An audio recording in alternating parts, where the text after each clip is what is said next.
Un especial y cordial saludo de la doctora Diana Alexandra Remolina Botía, presidenta del Consejo Superior de la Judicatura, y de los demás magistrados que integran la corporación. Hoy me complace darles la bienvenida a esta videoconferencia denominada Estructura de la Sentencia y Argumentación Judicial en el marco de la virtualidad. Esta es la sexta actividad académica dentro del ciclo de capacitaciones en Derecho Contencioso Administrativo, donde se explicarán referentes teóricos, métodos y criterios interpretativos requeridos para la adecuada estructuración y sustentación de las providencias judiciales de cara al cumplimiento de los altos estándares de calidad que demanda la Administración de Justicia. Antes de contextualizar el tema y presentar a nuestros formadores invitados, permítanme informarles que con ocasión de la pandemia, a la fecha, la Escuela Judicial ha realizado 91 actividades académicas online, visibilizándose 136.803 conexiones entre servidores judiciales y demás actores que integran o articulan el sector justicia. En esta oportunidad nos acompañan dos formadores expertos en temas de argumentación e interpretación judicial, los magistrados Franklin Pérez Camargo, de la sección tercera del Tribunal Administrativo de Cundinamarca, y el doctor Álvaro Montenegro Calvachi, del Tribunal Administrativo de Nariño, quienes, considerando los nuevos desafíos y dinámicas de la labor jurisdiccional, desarrollarán dos temas esenciales para la Administración de Justicia: estructura de la sentencia y argumentación judicial.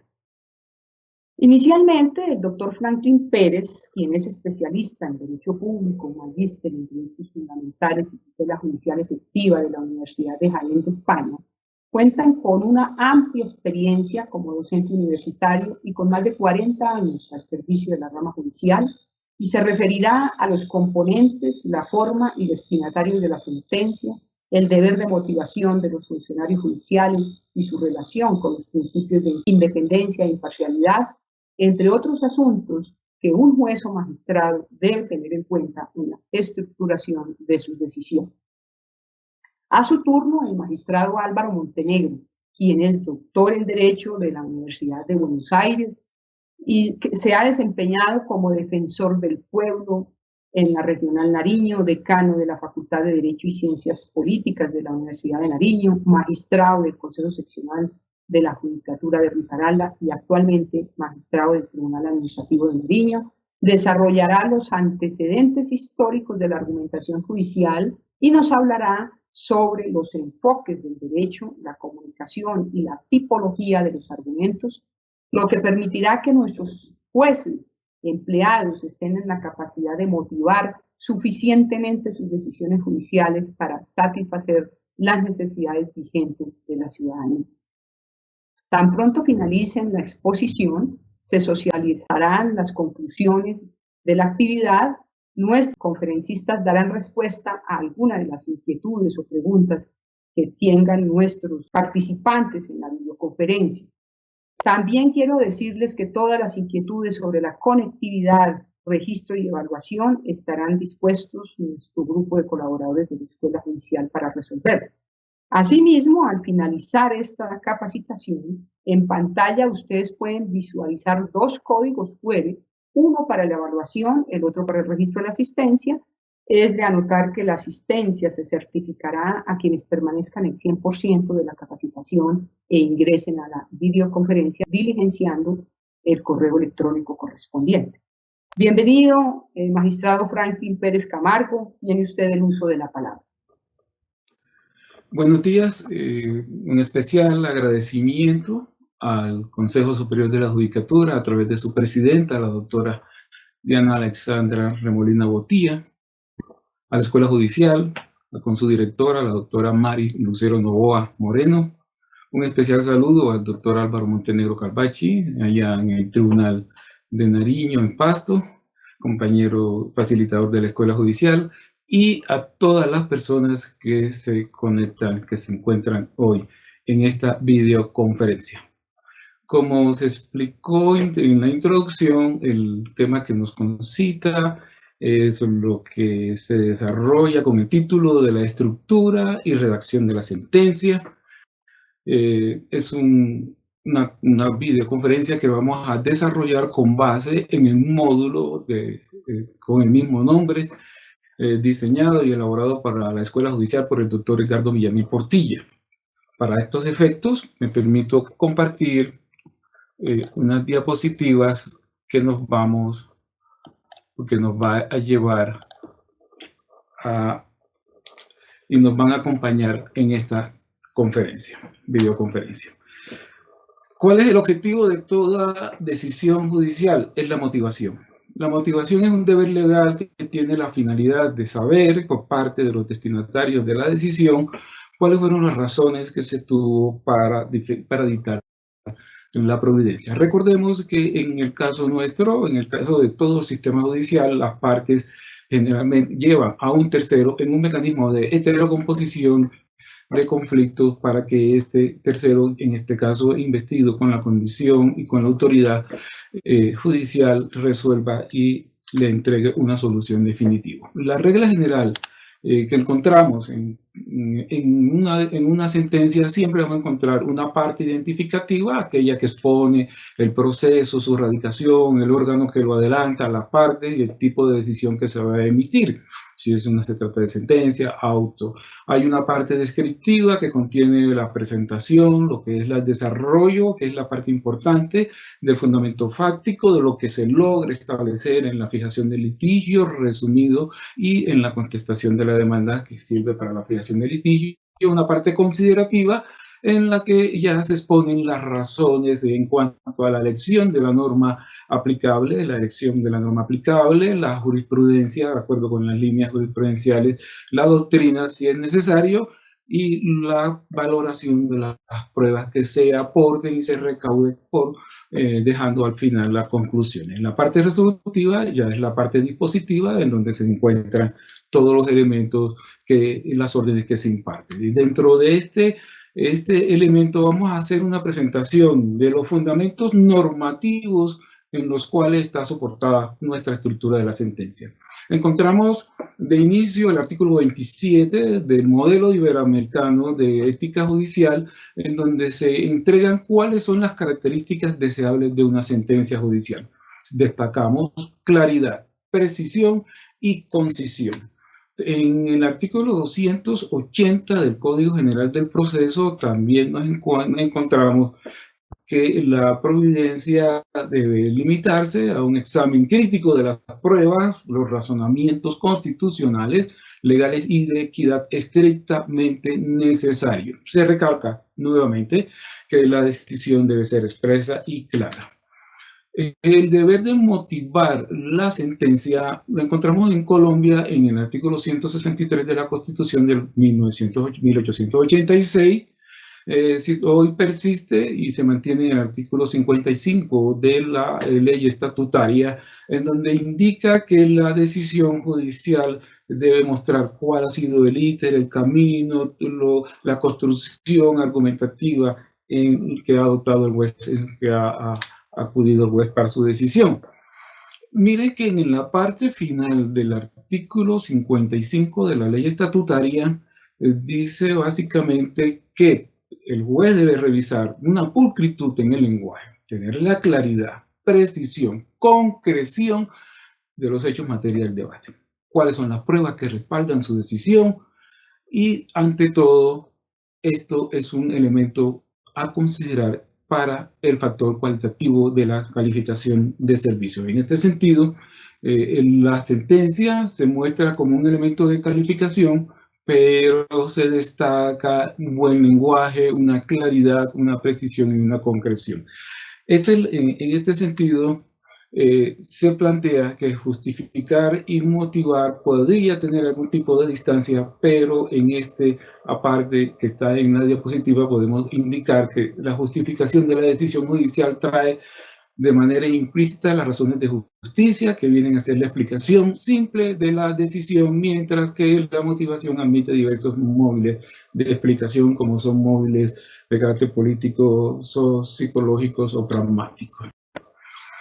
¿Para qué se debe motivar? Esa es la primera razón. ¿Por qué se debe motivar? Básicamente para la función de la impugnación. Expresar en qué no se está de acuerdo. en la valoración. Recordemos que cuando el juez define, resuelve e imparte una sentencia, profiere una sentencia, está expresando sus razones. Y es posible que en este discurso dialéctico las razones pueda que no sean compartidas, puesto que es posible que haya una valoración probatoria o una interpretación normativa que las partes no compartan. En este caso, la motivación emerge como ese sinónimo, como esa función de impugnación que debe, para que sirva de una manera adecuada para la argumentación en punto a la segunda instancia. Ahora, casi siempre cuando nosotros elaboramos la sentencia, coloquialmente la consideraríamos que va dirigida exclusivamente hacia las partes, pero tenemos en cuenta que una sentencia, y es como es de común, puede tener diferentes escenarios. Es probable que una sentencia se pueda ser analizada en sede académica, en un curso, en una clase, en la Facultad de Derecho. La sentencia puede estar destinada a diferentes órdenes o diferentes organismos, e incluso dentro del concepto de la democracia. No podíamos y no podemos quedarnos exclusivamente que la decisión judicial va a ser destinada exclusivamente a las partes o al Ministerio Público o quizás al superior, sino que es posible que la sentencia sea analizada por todo lo que es la comunidad jurídica, y en ese sentido es importante que esas sentencias se escriban con un lenguaje sencillo, fluido, no rebuscado, que no se haga abuso de la cita y tampoco se hagan algún tipo de expresiones equivocadas.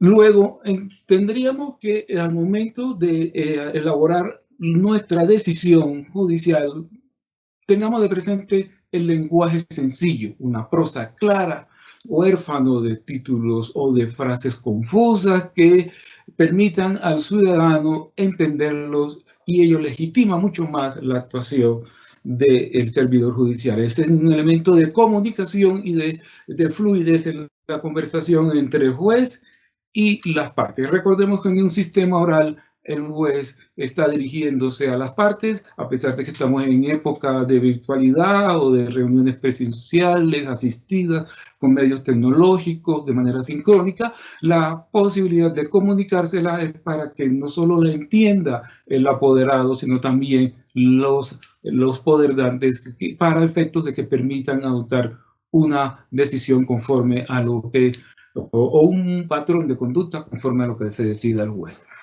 En este momento, en este entonces, se debe establecer que en el momento de elaborar la sentencia puede existir diversos tipos de motivaciones. Puede existir motivaciones internas o motivaciones externas. En punto a la motivación interna, es expresar claramente cuáles fueron las razones por las cuales se llegó a esa conclusión. Distintos son aquellas motivaciones externas, las que deben estar afuera, las que deben quedarse por fuera de la decisión judicial, como son razones ideológicas, políticas, étnicas, religiosas, emocionales, que reflejan la conducta del juez, pero que lo ideal es que no puedan trascender, en punto a que nosotros tenemos un sistema judicial soportado en el derecho positivo, con la aplicación de la jurisprudencia, de manera que esta posición política, jurídica, étnicas, emocionales, no deben aparecer reflejadas en la decisión del juez. De manera que cuando se trata de una decisión judicial, ¿qué se busca? Además de la argumentación para la segunda instancia, se busca la seguridad jurídica. Esta seguridad jurídica es la razón del proceder del juez. Es básicamente establecer una estabilidad, y ante todo esa es la esencia del Estado social de derecho. Es un mandato constitucional. En este sentido nos corresponde acatar. Tenemos que estar todos sometidos al imperio de la Constitución y la ley, y ese es el mandato que se entrega a la comunidad. Recordemos que la sentencia siempre tiene un mandato pedagógico. La sentencia no es simplemente una actuación de decisión y solución frente a un caso concreto, sino que tiene la posibilidad de ser pedagógica en la medida en que ha de servir de referente para sus futuros casos. En este sentido, se convierte en un precedente judicial para los casos siguientes o los casos que se presenten a continuación. ¿Qué pasa con la estructura de la sentencia y con la motivación? ¿Qué garantiza tener una independencia, una imparcialidad, una motivación? Esto porque el juez está íntimamente ligado con responsabilidades que pueden desprenderse desde el punto de vista penal, civil, disciplinario, fiscal. El juez siempre está ligado, y lo que se procura con la motivación de la sentencia es la perpetuidad de principios como la independencia, la imparcialidad del juez al momento de elaborar su sentencia. Tenemos diferentes modelos, pero aquí el módulo propone, esto es una propuesta que hace el módulo, se establece que hay reglas sustanciales a partir del cual se debe realizar su sentencia. El juez puede descubrir o crear esa estructura a partir de reglas sustanciales. Ya hemos visto Código Iberoamericano, Código General de Proceso, CEPACA, ley estatutaria, seleccionar dentro de todas las normas cuál es la norma aplicable y realizar el ejercicio hermenéutico en punto a tomar la decisión que se adopte. Encontramos a veces en materia de decisiones que pueden adoptarse, que el juez adopta diferentes tipos de decisiones sistemáticas, una validez fluctual, una validez axiológica. Por ejemplo, necesitamos saber si la norma que estamos eligiendo está vigente, porque es posible que haya sido retirada, pero como de pronto no hayamos tenido conocimiento, debemos tener ese análisis, debemos revisar si la norma sigue vigente y hacer una validez axiológica. En este caso, el juez decide que no es válida la regla porque choca con normas normas constitucionales superiores. ¿Qué otro tipo de decisión se puede adoptar dentro del concepto de la estructura de sentencias? Decisiones instrumentales. Estas decisiones instrumentales las encontramos básicamente en que hay un conjunto de normas que tienen sus significados y es el ejercicio de la expresión, la expansión que debe tener el juez. Estas son decisiones instrumentales que se pueden adoptar. ¿Qué es lo importante en esto? Recordemos siempre que cada vez que alguien presenta una demanda, es una propuesta favorable de su sentencia, al igual que el demandado cuando contesta su demanda es una propuesta favorable de sentencia, la que se concreta en el proceso de la pretensión y de la excepción. De manera que el juez decide sobre una pretensión y una excepción, el juez estudia los alegatos de las partes y tiene la posibilidad de definir. Siempre el juez decide el litigio a partir de propuestas favorables de pretensión o de propuestas favorables a través de la excepción. De manera que, ¿cuál es la utilidad? La utilidad de la pretensión para comprender las nociones centrales del proceso judicial. Y aquí hacemos un pequeño enunciado que voy a permitirme leer en propiedad. Dice que la pretensión y la excepción se pueden utilizar para caracterizar las siguientes nociones. Primero, se garantiza el derecho de acceso a la justicia a través de un proceso judicial que debe culminar por regla general en una sentencia que defina el litigio a través de un juez competente con escritos de demanda o escritos de acusación en el caso penal o con la contestación del escrito de acusación ante otro juez o establece que no haya cosa juzgada. En este punto de la pretensión, la decisión encontramos, de manera que no podemos encontrar decisiones judiciales que no tengan consonancia con lo que se pretende, con la pretensión, no tenga consonancia con las excepciones. En este punto de vista, esta es la utilidad que encontramos nosotros, como el camino, como puerta de entrada al proceso judicial. Una pretensión que se traduce en una sentencia, en una demanda y una excepción que se expresa a través de la contestación, la que se define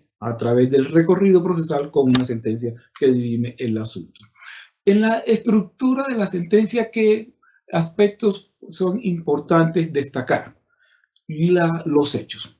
los hechos y las decisiones en lo que tiene que ver, decisiones en valoración probatoria y en el marco normativo. Podríamos apreciar y establecer que el texto que colma el gran porcentaje de una sentencia es en los hechos, las decisiones de elección valoratoria o de elección probatoria y el marco normativo.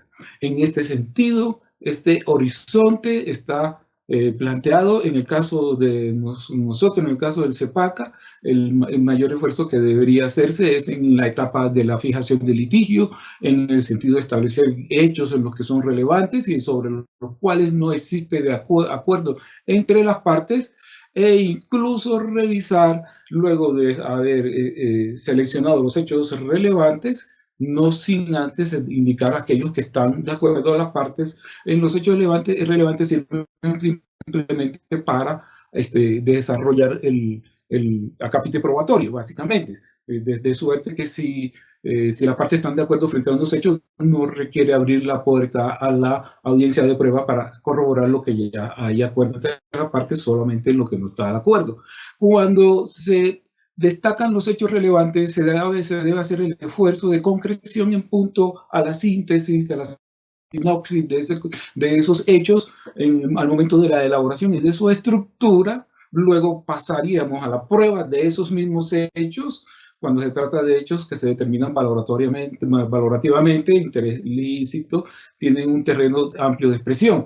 Y se escoge la norma, el marco normativo, que es la guía para entrar a resolver. En ese silogismo allí, en esa construcción dialéctica, se puede establecer un alto porcentaje de nuestra sentencia. Hechos, concreción de los hechos, pruebas, valoración de la prueba y el marco normativo de las mismas. Y por último encontramos la decisión final. ¿Qué contiene una decisión final? Actos preparativos, donde usted revisa siempre al momento de la decisión, es revisar en los actos preparativos o instrumentales de validez. Vale expresar, el proceso no tiene ningún tipo de defectos, anormalidades que deban ser saneados, decisiones de validez, decisiones de interpretación en puntos A, hermenéutica, decisiones de prueba y de elecciones de consecuencias. En la sentencia se puede establecer por rótulos, por capítulo, cada uno de estos eventos. Se puede mirar a lo largo de la experiencia judicial, en donde de entrada lo que hace el juez es primero establecer si está totalmente saneado el proceso, si no existen nulidades, pero se puede expresar en un término preciso. No existen nulidades, no existen vicios que impidan someter el asunto a consideración sin necesidad de hacer el recorrido procesal. En este mismo orden también se debe revisar, hacer el análisis en punto a los hechos, hacer los que están probados, los que están debidamente aceptados por las partes y entrar en la decisión final. De manera que en este cuadro, a continuación, encontramos que la sentencia es la suma parcial de varias decisiones. Hay una decisión final, hay unas decisiones parciales, como hemos visto. La primera decisión es que el juez revisa su jurisdicción, segundo, revisa si es competente, revisa si decisiones de validez en cuanto que no hayan nulidades o anormalidades, decisiones de hermenéutica en cuanto a interpretación que se pueda realizar, decisiones sobre pruebas, elección de las consecuencias a partir de la elección normativa y por último la decisión final. Esto sería la suma de todas las decisiones que se pueden, que se adoptan dentro del cuerpo de una sentencia. Existe un filósofo francés, el conde de Buffon, que dice que el estilo es el hombre o el estilo es el ser humano o la mujer. En este sentido, en que usted puede abordar su decisión judicial, pero lo importante es los elementos que están contenidos en lo que tiene que ver con las decisiones parciales, que puede usted rotularlas, las puede titular, pero es importante que usted exprese, muestre en que cómo va su íter y su recorrido al momento de valorar su sentencia. Y los postulados en punto de la oralidad, de cara ahora a la oralidad en virtualidad, encontramos que debemos tener una concentración en el momento de dictar sentencias por virtualidad y por oralidad, en cuanto que el juez es el director del proceso. Aquí hay una unidad de acto, hay elementos de inmediación, elementos de publicidad. En cuanto a la unidad del acto, es la realización de todos los actos del proceso en un solo momento. Una audiencia, la idea es mirar y desarrollar una audiencia. Debemos tener en cuenta el decreto 806 de emergencia de este año, en lo que tiene que ver con que ya prácticamente se está convirtiendo en el proceso en una fase más escrita, menos oral, pero cuando nos corresponda dictar las audiencias, se debe tener en cuenta estas recomendaciones, inmediación, publicidad, y que son los elementos de la concentración. En la oralidad que tenemos nosotros, que es el punto es una informalidad, una flexibilidad en cuanto a los tiempos. El decreto 806 nos permite dictar sentencias anticipadas. Existe una fuerte dirección del juez, confianza del juez en el juzgador, y la posibilidad de que si la sentencia se expone con claridad, con precisión, con concesión, como lo dice el Código Iberoamericano, como lo dice el Código General del Proceso, como lo dice el CEPACA, como lo dice la ley estatutaria, obtenemos la posibilidad de que la inapelabilidad, que es regularmente la desconfianza, que estimula la apelación, puede llegar a ser un principio de confianza en el juez. Ya habíamos revisado las sentencias anticipadas, como lo planteaba el Código. En este sentido, en lo que estoy planteando en esta conferencia, es que la estructura de la sentencia debe desarrollarse en punto a la elaboración del documento final. El tribunal, la Corte de Apelaciones de Inglaterra sugiere, y es una propuesta, que una sentencia judicial no debe contener más de 24 párrafos, no más de 2 páginas cara a cara, no debe tener más de 1200 caracteres. Ese es un propósito que plantea la Corte de Apelaciones inglesa. En ese mismo orden también las decisiones de los tribunales supremos. Obvio, claro está, cuando uno se enfrenta a un auditorio donde debe motivar la sentencia, lo que hay es que realizar ese análisis. Entonces la gran inquietud es, ¿podremos llegar a sentencias con esta propuesta de sentencias que propone el módulo de la Escuela Judicial en forma positiva y de acuerdo con los nuevos postulados que nos exige la oralidad y ahora la virtualidad? Podemos afirmar que sí estaríamos todos en condiciones. Simplemente aprovechar desde el inicio, desde la demanda, desde la contestación, ya tener el conocimiento del proceso, establecer los hechos relevantes y establecer los hechos en que las partes están de acuerdo. Si el esfuerzo probatorio hay que realizarlo en una audiencia, pues concretar la audiencia de prueba y de inmediato pasar los alegatos y en la decisión, resumen de hechos, resumen de alegatos, con esa capacidad de concreción, elecciones normativas, elecciones de precedentes jurisprudenciales y doctrina, elección de consecuencias jurídicas y resolver el asunto. Obviamente nosotros venimos dentro de una escuela en la que nos acostumbramos a hacer citas, normas doctrinales, conceptos de autor. Sin embargo, aquí el punto importante es nuestros destinatarios de la sentencia. En este caso, el gran auditorio que tenemos de destinatario de la sentencia es la posibilidad de llegar a ellos como un esquema y como un modelo de sentencia. Entendamos todos que la sentencia tiene un fin pedagógico. Los jueces actúan siempre con hechos pretéritos, con hechos pasados. Luego, como pedagogía, es indicarle a la sociedad, y allí son los autores, los destinatarios de nuestra sentencia, y por eso es el esfuerzo de la concreción, de la fluidez, de la facilidad del lenguaje, de la elaboración de la sentencia, para que el destinatario de la sentencia entre a comprender. No queremos decir que estamos dejando de lado el ejercicio del derecho, sino para que los litigantes en sí entren y comprendan cuál es la decisión y adopten el camino que corresponda. En este sentido, agradezco a la Escuela Judicial y dejo mi exposición a disponibilidad, a discreción de lo que el auditorio considere. Le doy paso, entonces, muchas gracias, le doy paso a la doctora Mari Lucero Novoa Moreno. Muchas gracias. Muchas gracias, apreciado doctor Franklin, por su muy clara, didáctica y pragmática exposición acerca de este tema tan importante para las decisiones judiciales como es la estructura de la sentencia de la decisión judicial.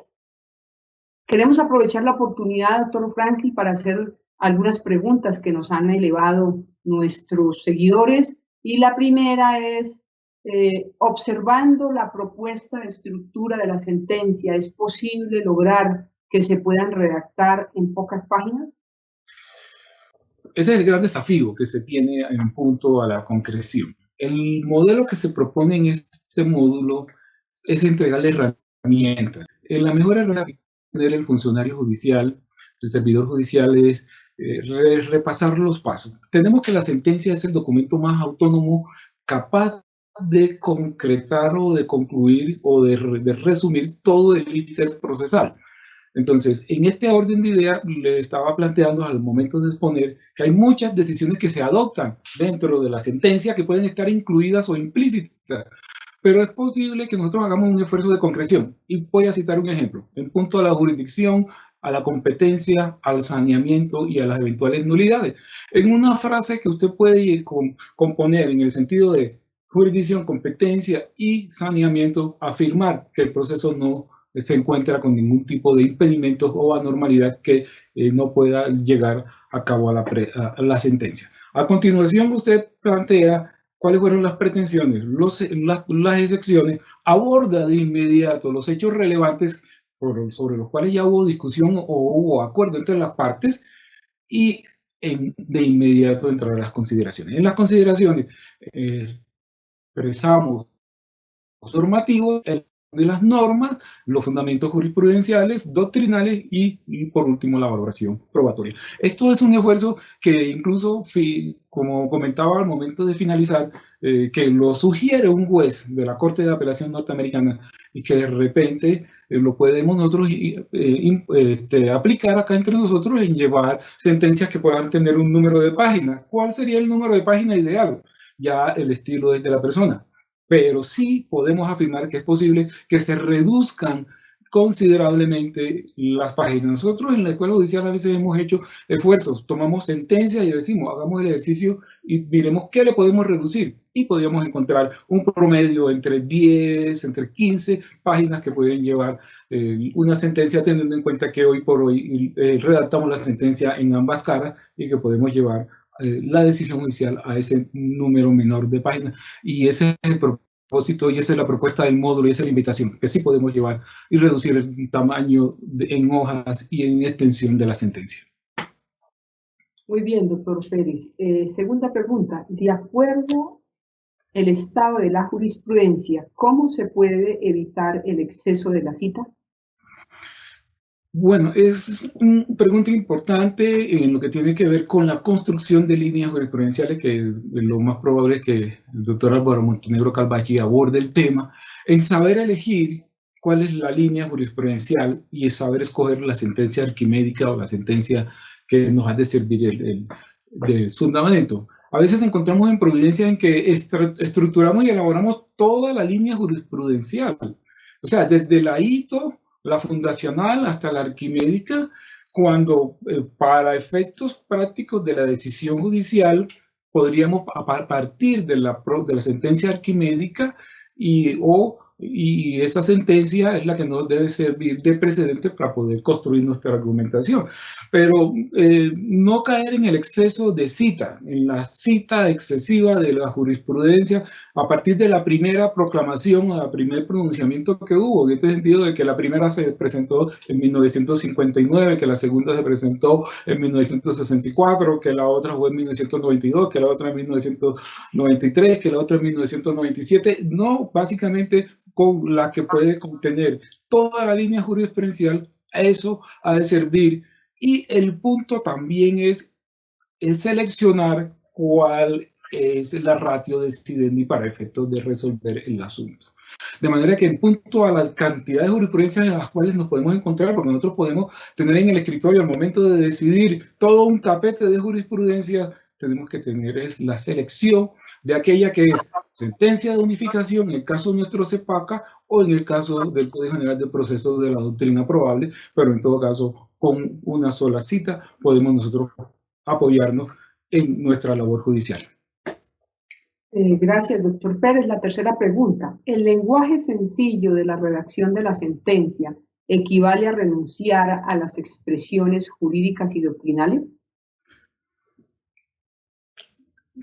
Podríamos afirmar que la propuesta que trae tanto el Código Iberoamericano de Ética como la propuesta que usted está planteando en la parte final del artículo 55 de la Ley Estatutaria de Justicia no indica que hay que renunciar al término jurídico. Somos todos, estamos hablando de decisiones que se someten en heterocomposición a un juez con una formación jurídica y a unas partes con formación jurídica. El lenguaje sencillo hace referencia a no estar utilizando, como lo plantea el doctor Villamil Portilla en su libro, palabras buscadas o recursos obtusos, construcciones, que simplemente lo que reflejan es la condición intelectual. El mismo módulo propone y dice, la sentencia no es escenario para vanidades en las cuales usted quiere y debe expresar todo el conocimiento que tiene, porque si es así, se sugiere, construya, escriba un libro. La idea del lenguaje sencillo es un lenguaje prudente, jurídico, con la utilización de las expresiones jurídicas que correspondan. Esto sí, si estamos hablando de un proceso de reparación directa y estamos estudiando los diferentes títulos de imputación a partir de las construcciones jurisprudenciales o normativas, necesariamente debemos expresarlo, pero no hablar con expresiones rebuscadas que en última no se logra la comprensión. Recordemos, como plantea el módulo, que los distintos destinatarios, y aquí es más importante el destinatario, que es, más allá de que sea el litigante, el apoderado, es el cliente, el usuario, en que tiene la capacidad de comprender, y que ese es el éxito y el esfuerzo que tiene el juez, que su sentencia no solo sea comprendida en un estrecho universo, sino que sea comprendida por todos los destinatarios de la sentencia, porque su sentencia tiene una finalidad pedagógica que ha de servir como modelo para que en el futuro no se vuelva a presentar situaciones como las que se están estudiando. Muchas gracias, doctora, muy gentil, muchas gracias. A usted, apreciado doctor Franklin Pérez, muy interesante su exposición, seguramente dará luces y orientaciones a los servidores judiciales y a todas las personas que están siguiendo esta conferencia interesados en los procesos contencioso administrativos. Quiero darle enseguida paso a nuestro siguiente invitado, el magistrado Álvaro Montenegro Calvachi, magistrado del Tribunal Administrativo de Nariño, también con una amplísima experiencia, no solo judicial, sino académica, conocedor profundo de estos temas. Bienvenido, doctor Álvaro Montenegro. Muy buenos días a todas y a todos.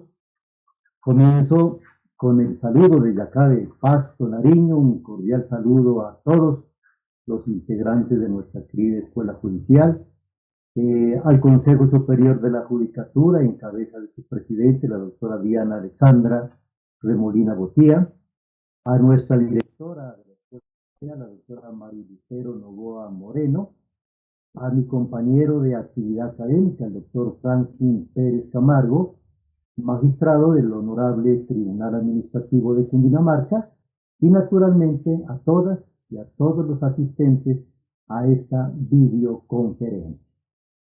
A efectos de cumplir con el horario y con el tiempo que se nos ha asignado, vamos a utilizar unas diapositivas para compartir pantalla con el fin de que los asistentes puedan hacerle el seguimiento.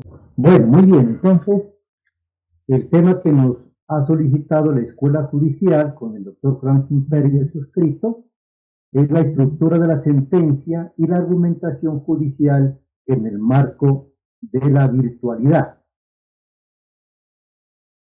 Me corresponde abordar el tema de la argumentación judicial en el marco de la virtualidad.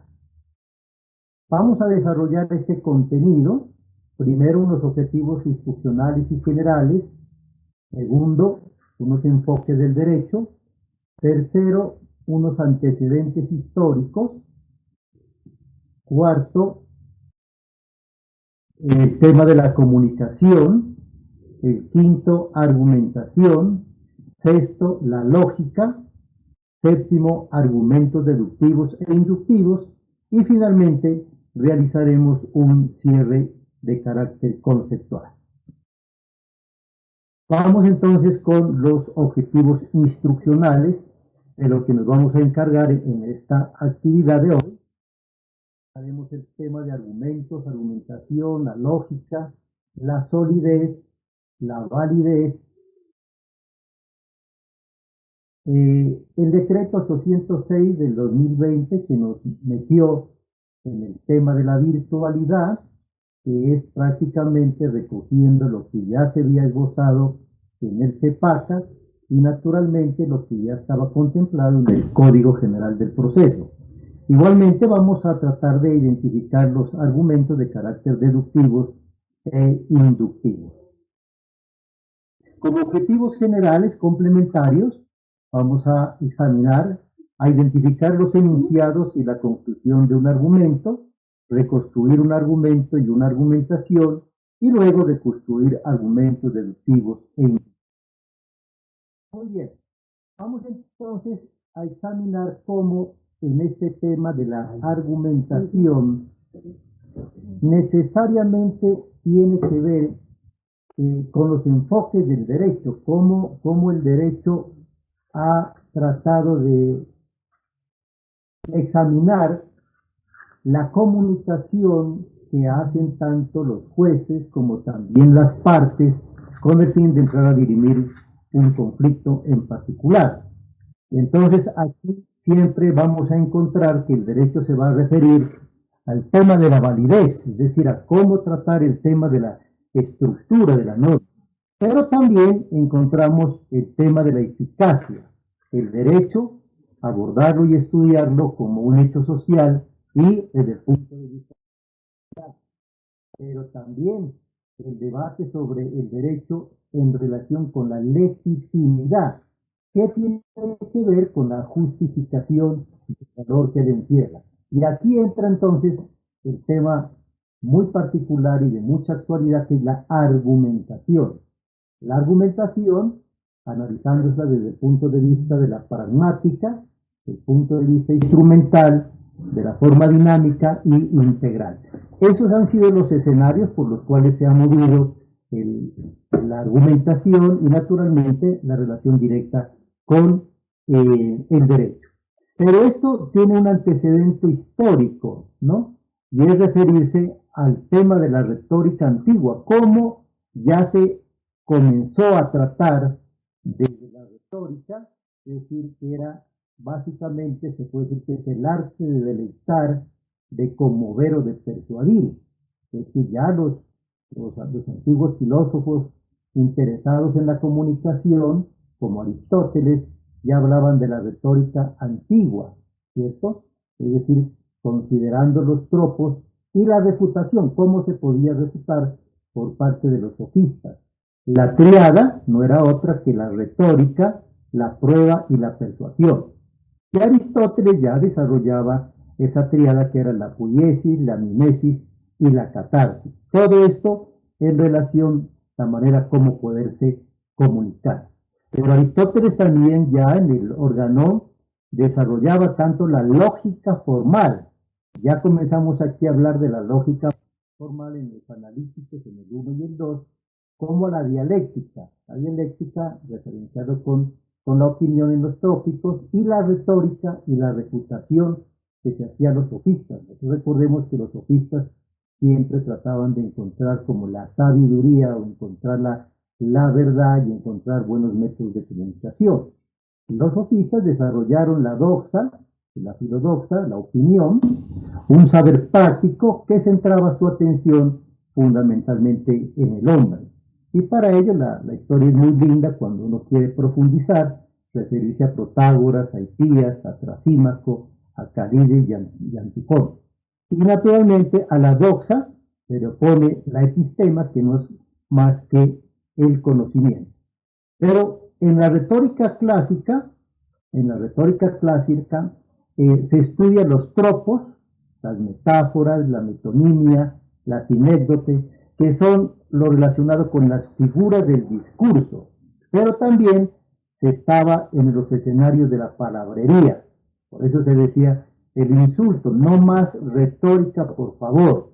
Retorno a los discursos, a las intervenciones, un poco canzonas, sin mayor fundamento, porque efectivamente de eso era lo que se pretendía en ese momento. Entonces establecen ellos los tropos. ¿Qué son los tropos? Es el uso de una palabra con un sentido figurado. Entonces ahí están las metáforas. Una metáfora es un tropo que consiste en trasladar el sentido recto de las voces en otro figurado en virtud de una comparación tácita. El ejemplo es muy claro, la primavera de la vida. La metonimia es el tropo que consiste en designar una cosa con el nombre de otra, tomando el efecto por la causa o viceversa. El signo por la cosa significada. Es decir, las canas por la vejez. Ahí hay una relación. Y el sinécdoque es un tropo que consiste en extender, restringir o alterar la significación de las palabras, tomando el todo por la parte o viceversa, el género por la especie, o al contrario, referenciar como un ejemplo el hombre por el género humano. Siempre hacer esta clase de consideraciones. Obviamente entonces todo este tema del diálogo, de la comunicación, de entenderse los seres humanos, de analizar qué es lo que nosotros queremos decir, tanto verbalmente o por escrito, ya viene la nueva retórica. Y la nueva retórica, según Perelman, estudia todo tipo de argumentación oral o escrita, pero ella no se ocupa del aspecto teatral del discurso, se ocupa ya de las nuevas técnicas de carácter discursiva. Entonces aquí ya en la nueva retórica Perelman ya nos da el puntazo acerca de la argumentación. Como esto tiene que ver necesariamente con la comunicación del ser humano, ya sea como gobernante o como gobernado, tiene que tener relación con la comunicación. Y la comunicación tiene que ver con el lenguaje, y el lenguaje es muchas veces plagado de ambigüedades, vaguedades, intuiciones. El auditorio siempre debemos recordar, como nos hacía referencia el doctor Franklin Pérez, ¿no? Cuando uno estudia una providencia, siempre el auditorio puede ser objeto de atención de los particulares o un auditorio de carácter universal. Pero también hay las conjeturas o la construcción del orador, cómo el orador llega con la comunicación al auditor. Esta comunicación es un intercambio de bienes no materiales, de pensamientos y de sentimientos. ¿Por qué? Porque una mala comunicación es a menudo peor que la falta de comunicación. Y esa frase, que es muy bonita, que es el lenguaje es el vestido del pensamiento. En el tema entonces, el estilo de la comunicación, siempre hay que tratar de buscar la asertividad. Y la asertividad no es más que expresar los sentimientos, positivos o negativos, sin que la otra persona se sienta agredida. Siempre referenciar la asertividad es propiciar el respeto. Con la asertividad se busca el respeto, el ambiente de seguridad y confianza para el diálogo, el reconocimiento del conflicto, la comunicación no verbal.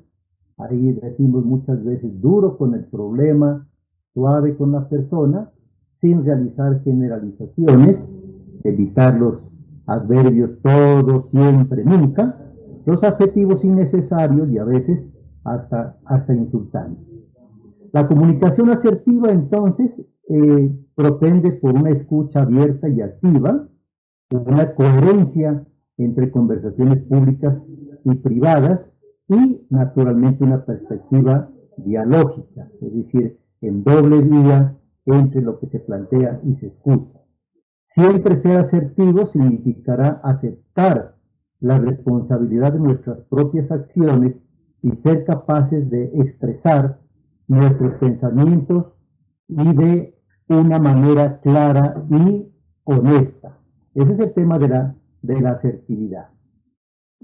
Nosotros siempre, cuando no se propicie estos escenarios de asertividad, implicará que no ser asertivo es adoptar una actitud de sumisión, no asertivo también un poco de agresividad, y propiciar entonces la sinceridad, la verbalización, la oportunidad, el respeto por la dignidad y naturalmente la claridad.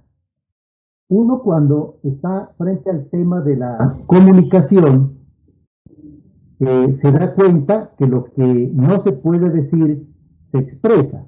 Entonces nosotros los seres humanos tenemos casi que 60% no son verbales, 700.000 signos físicos diferentes, 250.000 expresiones distintas, 5.000 gestos definidos y a veces hasta 1.000 posturas distintas en el tema de la comunicación. ¿Cómo es de complejo mantener el aspecto comunicativo? Y esta frase que he traído de Mario Benedetti es muy significativa. Cuando creíamos que teníamos todas las respuestas en la comunicación, de pronto cambiaron todas las preguntas.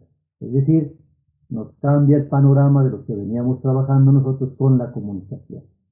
Muy bien, entramos entonces en el tema del argumento. ¿Qué es un argumento?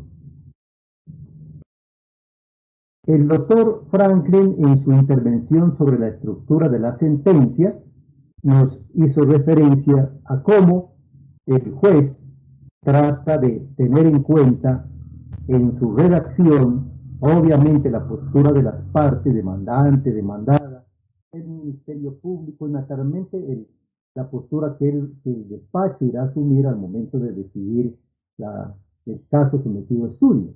Pero para ello necesitamos nosotros argumentos. Y un argumento es un conjunto de enunciados en el cual un subconjunto de dichos enunciados constituye las razones para aceptar otro de los enunciados que lo componen. Hay que tener en cuenta que a los enunciados que constituyen las razones se los denomina premisas. Esas son la característica fundamental. Y al enunciado que se pretende apoyar se lo llama conclusión. Ahí tenemos en pantalla entonces un esquema muy simple. Las premisas, premisa 1, 2, 3, son los enunciados y nos lleva a una conclusión. Si no hay una conclusión, no podemos hablar nosotros de que se estructura un argumento. En un argumento mínimamente se tiene una premisa y una conclusión. Entonces repetimos, sin conclusión no hay un argumento. ¿Y qué son los enunciados? Los enunciados son las expresiones lingüísticas de las cuales se puede predicar verdad o falsedad. Es importante que cuando vayamos redactando argumentos, siempre vamos a tener en cuenta los indicadores. Hay indicadores de conclusión y indicadores de premisas. Entonces, a manera de ejemplo, citamos aquí unos indicadores de conclusión. Como conclusión podemos afirmar que, por lo tanto, así, de ahí que, en consecuencia, consecuentemente, es decir, todos los que están enlistados en esta diapositiva a manera de ejemplo. Pero también encontramos los indicadores de premisa, puesto que, dado que, a causa de, porque, pues, se sigue de. Esos son unos indicadores que nos ayudan a construir el argumento tanto en sus premisas como en su propia conclusión. Aquí, por ejemplo, he traído una especie de argumento que lo trae en su libro Las claves de la argumentación el profesor Anthony Weston, que dice: los males del mundo se deben por completo tanto a los defectos morales como a la falta de inteligencia. Hasta que algún método para enseñar la virtud haya sido descubierto, el progreso tendrá que buscarse a través del perfeccionamiento de la inteligencia antes que del de la moral. La inteligencia se perfecciona fácilmente por métodos que son conocidos por cualquier educador competente. Pero la raza humana no ha descubierto hasta ahora ningún medio para erradicar defectos morales. Bueno, si nosotros leemos el texto, nos parece un poco complicado qué es lo que nos quiere decir, cómo lo reordenamos y cómo lo podemos llevar a argumento. Entonces lo organizamos y le metemos un indicador. Entonces, los males del mundo se deben por completo tanto a los defectos morales como a la falta de inteligencia. Pero la raza humana no ha descubierto hasta ahora ningún método para erradicar los defectos morales. La inteligencia, por el contrario, se perfecciona mediante métodos que son conocidos por cualquier educador competente. Por lo tanto, ahí va nuestro indicador, hasta que algún método para enseñar la virtud haya sido descubierto, el progreso tendrá que buscarse a través del perfeccionamiento de la inteligencia antes que del de la moral. Ahí está el autor Bertrand Russell. Obviamente lo vamos a reconstruir muy fácilmente. Entonces lo ponemos por premisa. Premisa 1, los males del mundo se deben tanto a los defectos morales como la falta de inteligencia. Premisa 2, la raza humana no ha descubierto hasta ahora ningún método para erradicar los defectos morales. Premisa 3, la inteligencia, por el contrario, se perfecciona fácilmente mediante métodos que son conocidos por cualquier educador competente. Miren ustedes que ahí hemos desglosado y hemos organizado con premisa 1, premisa 2, premisa número 3 y vamos con la conclusión. Por lo tanto, ahí entra la conclusión. Hasta que algún método para enseñar la virtud haya sido descubierto, el progreso tendrá que buscarse a través del perfeccionamiento de la inteligencia antes que del de la moral. Hasta aquí no estamos diciendo si ese argumento es verdadero, es válido o sólido. Simplemente estamos elaborando un tipo de argumento, ¿sí? Y en los textos judiciales sí que es importante nosotros plenamente identificar las premisas y la conclusión. Uno muchas veces cuando le presentan una demanda o cuando se van a la contestación o miramos los alegatos de conclusión, pues nos enredamos un poco con lo que la parte quiere decir. Bueno, uno dice, bueno, ¿qué son las premisas que está planteando o cuál son la conclusión? Se enreda la parte y uno tiene que entrar a reestructurar el argumento, ¿no? Entonces entramos aquí con algo que es fundamental para nosotros entrarnos al tema de la argumentación, la lógica. Entonces, ¿qué se entiende por lógica? La lógica tiene por objeto determinar las formas válidas del discurso, las inferencias correctas, es decir, aquellas que permiten estructurar argumentos coherentes y libres de contradicción. Ahí estamos entonces haciendo un abordaje de la lógica. Hay varias clases de lógica, pero para el derecho, para el campo nuestro, el judicial, vamos a tener en cuenta la lógica formal o deductiva y la lógica informal o inductiva. Pero obviamente hay otras clases de lógica, como la lógica de los predicados, que tiene que ver con razonar y explorar relaciones entre los objetos, y la lógica deóntica, que se refiere a las normas y a las ideas normativas.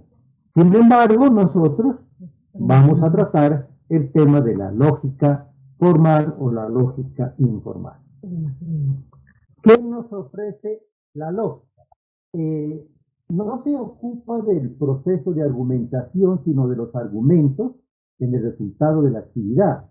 La lógica ofrece esquemas de argumentación para la corrección de los argumentos. La lógica no describe la forma como naturalmente se argumenta. Por ejemplo, el profesor Manuel Atienza considera que ni siquiera está claro que permita la reconstrucción adecuada de nuestros argumentos.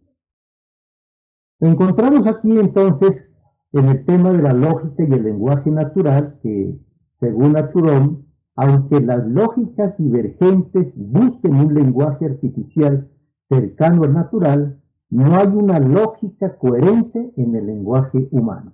Ahí miramos nosotros la complejidad que es en el tema de la comunicación con las personas. El lenguaje corriente siempre estará plagado de ambigüedades, vaguedades, intuiciones, y la lógica nos ofrece esquemas de argumentos que se expresan en un lenguaje artificial que no corresponde exactamente con el lenguaje natural. Entonces aquí encontramos para nosotros el campo del derecho, la lógica formal y la informal. La lógica formal se referenciará con la sintaxis, la manipulación de signos y semántica, la noción de verdad y falsedad. Pero en la lógica formal, la verdad se transmite de premisa en premisa hasta llegar a la conclusión. Ojo con este punto. En la lógica formal, la verdad se transmite de premisa en premisa hasta la conclusión. En cambio, en la lógica informal, no se transmite la verdad, sino la adhesión. Hay una diferencia. La adhesión se transmite de premisa en premisa a la conclusión. En la primera, la verdad se transmite de premisa en premisa a la conclusión, y en la informal, la adhesión. Estamos hablando entonces de un aspecto de adhesión. Entonces vamos a encontrar aquí el argumento deductivo. ¿Qué es un argumento deductivo? Es aquel que si sus premisas son verdaderas, su conclusión es necesariamente verdadera. Ese es un argumento deductivo. El argumento deductivo también tiene el componente de la validez. ¿Cuándo un argumento es válido? Un argumento es válido cuando, si sus premisas son verdaderas, su conclusión es necesariamente verdadera. Pero también el argumento deductivo considera el tema de la solidez. Cuando un argumento es sólido, cuando se une dos requisitos. Primero, que es válido, o sea, es correcto desde la lógica formal. Y segundo, que sus premisas sean verdaderas. Entonces tenemos allí que un argumento deductivo tiene el componente de la validez y de la solidez. Hay varios tipos de argumentos deductivos. Los más comunes o las estructuras que se manejan en la argumentación es el modus ponens, afirmando, afirmo. Aquí tenemos entonces la estructura. ¿Cuál es la estructura? Si P, entonces Q. Afirmo P. La conclusión es Q. Un ejemplo muy fácil. Si estudio, entonces paso el examen. Afirmo P, el estudio. La conclusión, pues paso el examen, ¿no? Esa es la primera estructura. La segunda estructura es el argumento deductivo, es el modus tollens, que es negando, niego. Si P, entonces, ahí viene el condicionante es Q. Niego Q. La conclusión, no P. Para el caso que venimos trabajando muy sencillamente, si estudio, entonces paso el examen. No paso el examen, la conclusión es no estudio. Tenemos el tercer argumento, que es el hipotético. El hipotético, si P, entonces Q. Si Q, entonces R. Conclusión, si P, entonces R. Ahí tenemos nosotros esos ingredientes para nosotros tratar un tema de carácter hipotético. Entonces, un ejemplo también sencillo. Si se inventan la vacuna contra el COVID-19, entonces los contagiados se curan. La premisa 2. Si los contagiados se curan, entonces se acaba la pandemia. La conclusión, si inventan la vacuna, se acaba la pandemia. Ese es un ejemplo muy claro. Luego vienen los argumentos deductivos, que son los disyuntivos. La primera forma. Y la segunda forma, que tiene referencia con la siguiente estructura. En la primera forma, P o Q. Niego P. La conclusión es Q. Entonces, para el ejemplo, quedamos con ejemplos muy sencillos. Primero, en la primera forma, ¿salgo a la calle o me quedo en casa? niego P, no salgo a la calle. La conclusión, me quedo en casa. Y la otra forma del disyuntivo es P o Q, niego Q, la conclusión es P. Entonces, el mismo ejemplo, muy sencillo. ¿Salgo a la calle o me quedo en casa? La segunda premisa, no me quedo en la casa. Conclusión, pues salgo a la calle. Esa estructura no falla. Esto que acabamos de mencionar no falla y nosotros podemos meterle todas las premisas que consideremos necesarias. El dilema es otra forma de argumento deductivo y tiene dos formas. ¿Sí? P o Q, entonces decimos el condicionante. Si P, entonces R. Si Q, entonces R. La conclusión va a ser R. Un ejemplo también muy sencillo, diría, en la primera premisa. Pago el impuesto predial o destino el dinero para comprar. Premisa 2. Si pago el impuesto predial, entonces ingresan recursos económicos al comercio. La 3. Si destino el dinero para comprar, entonces ingresan recursos económicos al comercio. La conclusión, ingresan recursos económicos al comercio. Entonces miren ustedes cómo le metemos nosotros premisas a cada uno de lo que estamos mencionando, pero esas premisas no van a alterar la estructura del argumento. Lo que hablamos, P o Q, si P, eso no cambia, la lógica no la va a variar, ¿cierto? Siempre va a estar presente. Y lo mismo la otra forma, P o Q. Si P, entonces R, si Q, entonces S. La conclusión será R o S. Un ejemplo muy sencillo. En la primera premisa, la alcaldesa de Bogotá cierra algunos sectores, que sería P, o compra más respiradores. La segunda premisa, si la alcaldesa de Bogotá cierra algunos sectores, entonces frena los contagios, que sería E. La tercera premisa, si compra más respiradores, que sería Q, entonces fortalece a los hospitales, que es S. Ahí entra una nueva premisa, que es S. La conclusión, frena los contagios o fortalece los hospitales. Entonces repetimos, esa estructura no falla. Hasta ahí tenemos entonces los argumentos deductivos. El argumento inductivo es aquel que no es sólido porque no tiene una estructura válida y tiene fuerza inductiva. Es decir, depende de las evidencias que contienen sus premisas. Ahí tenemos un tratamiento diferente al argumento deductivo, ¿no? Este ya es la fuerza de las evidencias. Cómo a uno lo logran convencer con mayor porcentaje de aceptabilidad. Entonces hay una fuerza inductiva fuerte, el argumento naturalmente es inválido, las premisas y la conclusión probablemente son verdaderas, ahí hay una alta probabilidad. Hay un argumento inductivamente débil, que sigue siendo inválido, ¿sí? Las premisas y la conclusión probablemente verdaderas, es una mediana probabilidad, y una fuerza falaz, sigue siendo el argumento inválido, las premisas no dan ningún apoyo a la conclusión.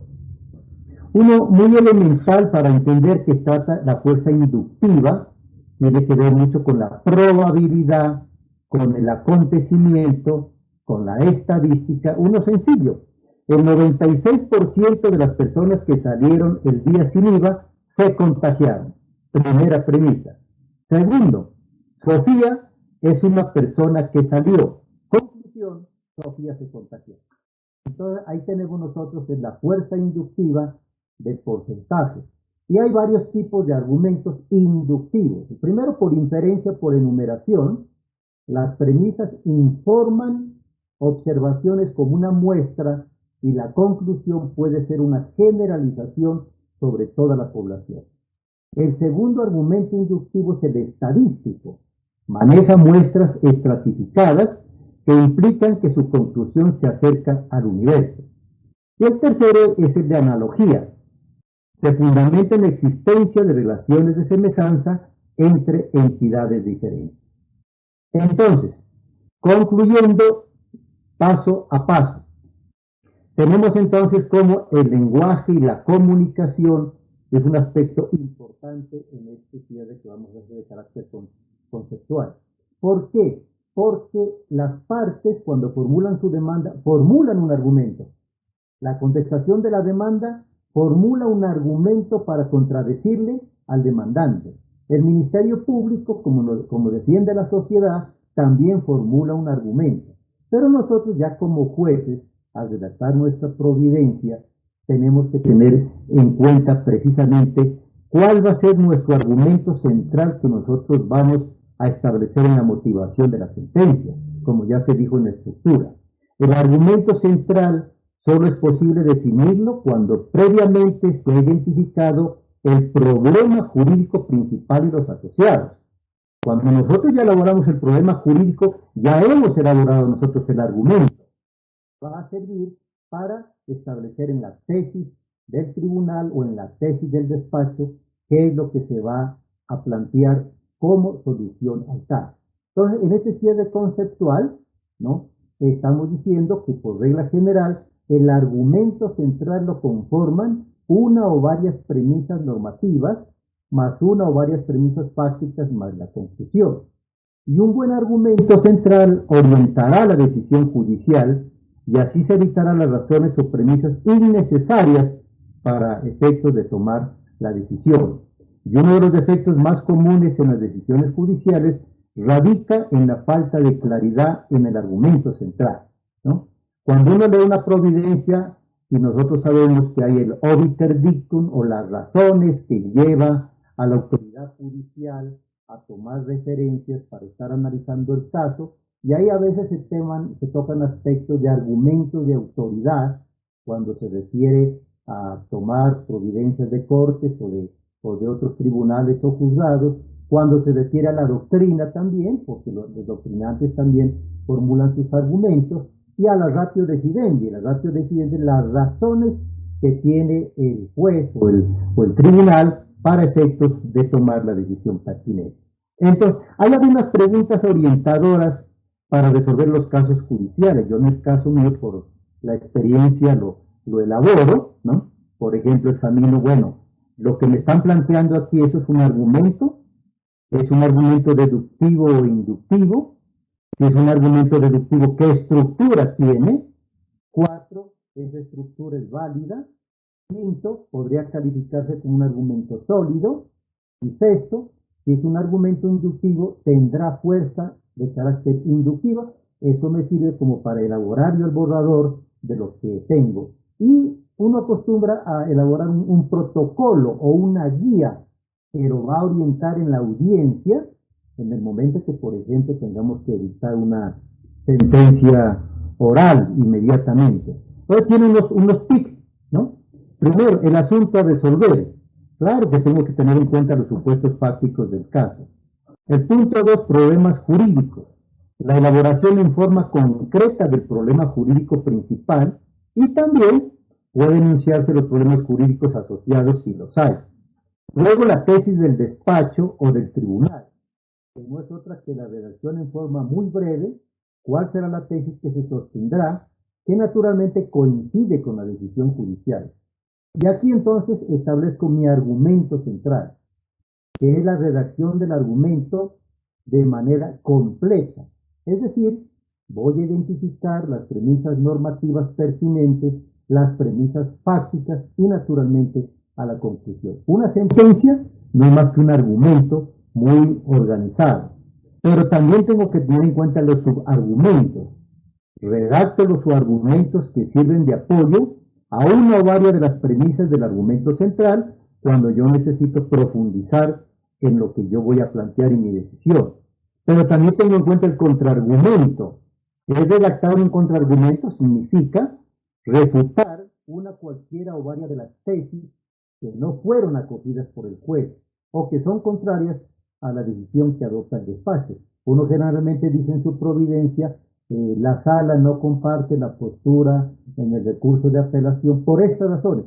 Está dando un contraargumento. Y finalmente, ya es la decisión judicial que es la conclusión de la argumentación. Este tema de la argumentación es muchísimo agradable e importante para todos aquellos que quieran profundizar. Uno en la práctica todos los días lo está haciendo. Lo hace cuando resuelve mediante una sentencia el caso o cuando resuelve un auto interlocutorio. Pero también lo hace en el diario vivir, cuando uno conversa con una persona, está realizando argumentos. Pero nosotros, pues, obviamente, el tema de la argumentación judicial. Yo les recomiendo para aquellos interesados en profundizar una bibliografía que la utiliza mucho con mis alumnos. Está, por ejemplo, el libro de la interpretación, argumentación jurídica en el estudio del derecho constitucional, del profesor Rodolfo L. Vigo, el texto que tenemos nosotros en la Escuela Judicial de la Argumentación Judicial del profesor Pablo Raúl Bonorino. Hay otro texto importante de Manuel Atienza sobre el curso de argumentación jurídica, otro de Nicolás Parra, Argumentar y Persuadir, otro importantísimo, el de Paolo Comandocci, de razonamiento jurídico, otro de el Tratado de la Argumentación de Perelman, y otro que se recomienda, que es muy agradable y además interesante y fácil de aprender, es la teoría de la argumentación jurídica del profesor Robert Allen.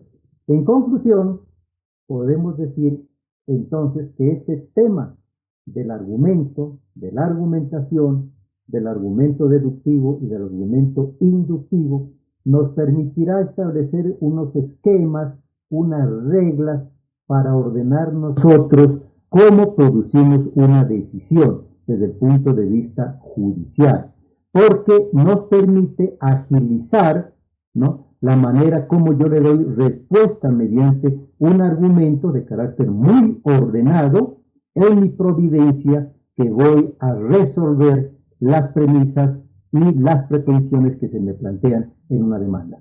En términos generales, invito a que sigan profundizando en el tema de la argumentación. En la escuela judicial siempre se encuentran estos textos que los he referenciado, que nos permiten ahondar y perfeccionar nuestras sentencias, nuestros autos interlocutorios e incluso nuestro diario vivir. Muchas gracias, doctora Marilucía Novoa Moreno, por esta oportunidad, y estaremos próximamente en otras actividades académicas. Muchas gracias.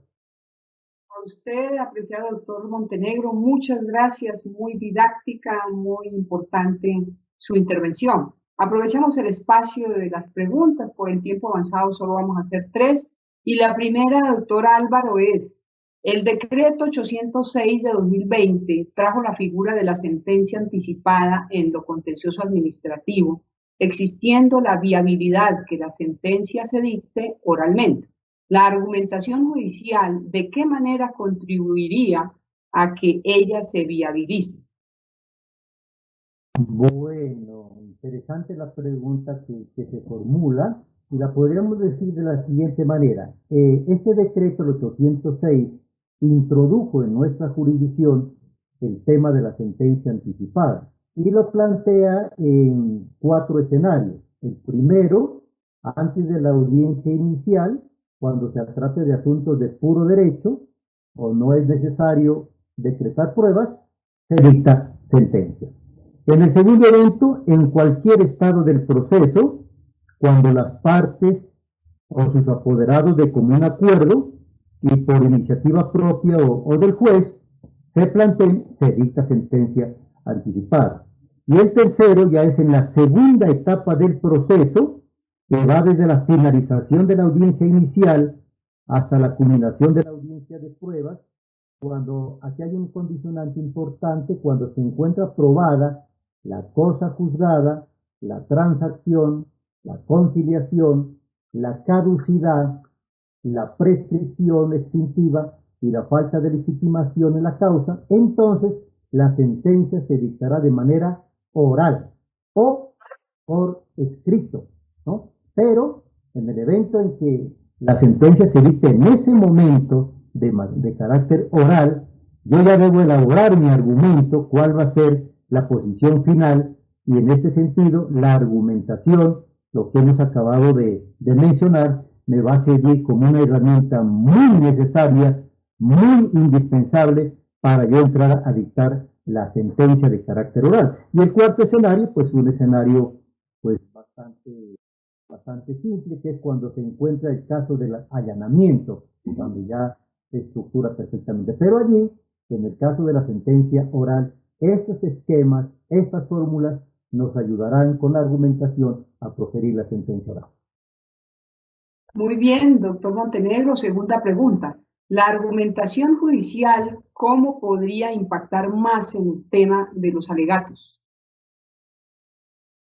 Bueno, a ver, allí nos trasladamos entonces a los alegatos de conclusión que formulan las partes o el Ministerio Público cuando interviene. Y claro que les va a servir mucho a los abogados y a nosotros para cuando escuchamos en plena audiencia los alegatos. Recordemos que los códigos establecen un tiempo mínimo de hasta 20 minutos para que se formulasen los alegatos.